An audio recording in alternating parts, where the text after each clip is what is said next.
بسم اللہ الرحمن الرحیم۔ آج دنیا کائنات کی معروف ترین کتاب اور قرآن پاک کے بعد صحت کے اعتبار سے جس کو امت نے زیادہ مرتبہ دیا ہے وہ ہے الصحیح، امام بخاری رحمۃ اللہ علیہ کی کتاب، جس کو ہم صحیح البخاری کہتے ہیں۔ اب یہ جو کتاب ہے صحیح البخاری، اس کا نام کیا ہے، محدثین کرام نے اس کا نام کیا رکھا ہے، اس کو سب سے پہلے ہم سمجھیں گے، پھر اس کے بعد اس نام کا مفہوم اور اس کی وجہ تسمیہ کیا ہے اس کو ہم سمجھنے کی کوشش کریں گے۔ سب سے پہلے ہم بات کرتے ہیں امام ابن حجر عسقلانی رحمہ اللہ، جنہوں نے باقاعدہ طور پر ایک جامع اور زبردست شرح لکھی ہے صحیح البخاری کی۔ انہوں نے اس کا نام مقدمہ فتح الباری کے اندر کیا رکھا ہے؟ انہوں نے اس کا نام رکھا ہے الجامع الصحیح المسند من حدیث رسول اللہ صلی اللہ علیہ وسلم و سننہ و ایامہ۔ یہ امام ابن حجر عسقلانی رحمہ اللہ نے اس کا نام ذکر کیا ہے۔ ان کے علاوہ دو اور شخصیات جنہوں نے صحیح بخاری کا نام اپنی کتب کے اندر ذکر کیا، جس طرح کہ ابن خیر نے فہرست کے اندر اور امام ابن صلاح نے مقدمہ کے اندر اس کا جو ذکر کیا ہے اور اس کا جو نام بتایا ہے وہ کیا ہے؟ الجامع المسند الصحیح المختصر من امور رسول اللہ صلی اللہ علیہ وسلم و سننہ و ایامہ۔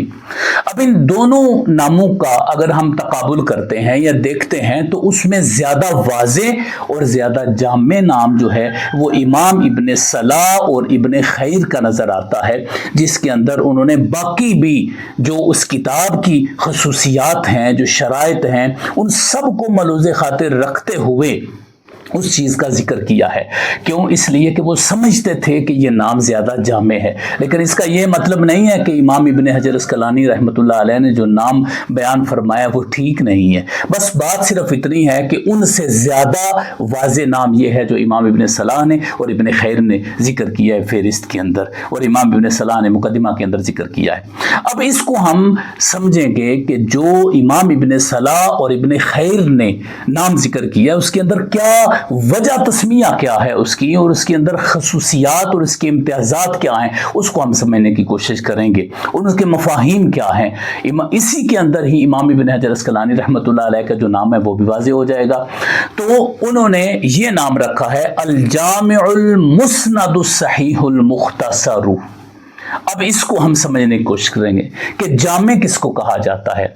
جامع ایسی کتاب کو کہا جاتا ہے جس کے اندر تقریباً تمام ابواب سے متعلق احادیث کو جمع کر دیا گیا ہو، جس طرح عقائد ہے، فقہ ہے، معاملات ہیں، حقوق ہیں، سیر ہے، فتن ہے اور احکامات ہیں، عبادات ہیں، اس سے متعلق تمام ابواب کو تقریباً ان سے متعلق احادیث کو جس کتاب کے اندر جمع کر دیا جاتا ہے اس کو جامع کہا جاتا ہے۔ تو چونکہ امام بخاری رحمۃ اللہ علیہ نے تمام ابواب کو جمع کیا ہے اس لیے اس کو الجامع کہا جائے گا۔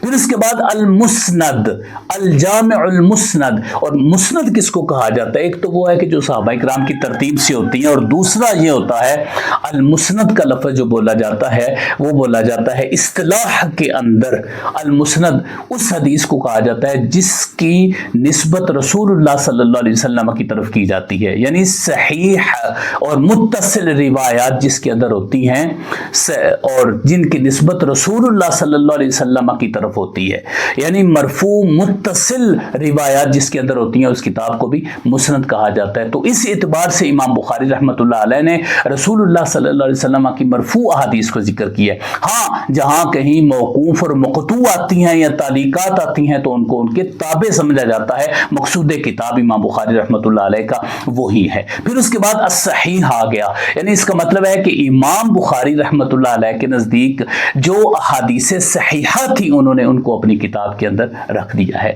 اور مختصر اس کو کیوں کہا جاتا ہے؟